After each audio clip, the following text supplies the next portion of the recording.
अस्सलाम वालेकुम रहमतुल्लाहि व बरकातहू। मैं इस वक्त जहाँ पे मौजूद हूँ ये और मेरे पीछे जो आपको पहाड़ नज़र आ रहा है चारों तरफ हमारे वो है, और ये वो पहाड़ है जिसके बारे में रसूलुल्लाह सल्लल्लाहु अलैहि वसल्लम ने फरमाया कि ये हमसे मोहब्बत करता है और हम इससे मोहब्बत करते हैं। और एक और हदीस का मफहूम है कि इस पूरे पहाड़ को उठा के जन्नत में ले जाया जाएगा।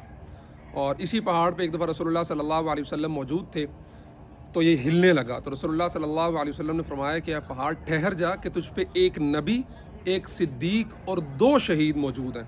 और रसूलुल्लाह के साथ हज़रत अबू बकर सिद्दीक, हज़रत उमर फ़ारूक और हज़रत उस्मान गनी रिज़वानुल्लाह अलैहिम अजमाइन थे। तो देख लें, एक नबी, एक सिद्दीक और 2 शहीद। और ये वो पहाड़ चारों तरफ है हमारे।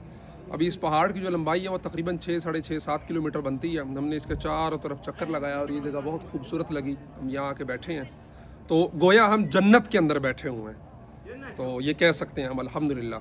तो नाम मैं नहीं बताऊंगा, नाम आपने बताना है कमेंट बॉक्स के अंदर कि ये कौन सा पहाड़ है जिसके बारे में रसूलुल्लाह ने इतना सारा कुछ फरमाया, और वो पहाड़ जो रसूलुल्लाह से मोहब्बत करता हो। कमेंट बॉक्स के अंदर बताएं।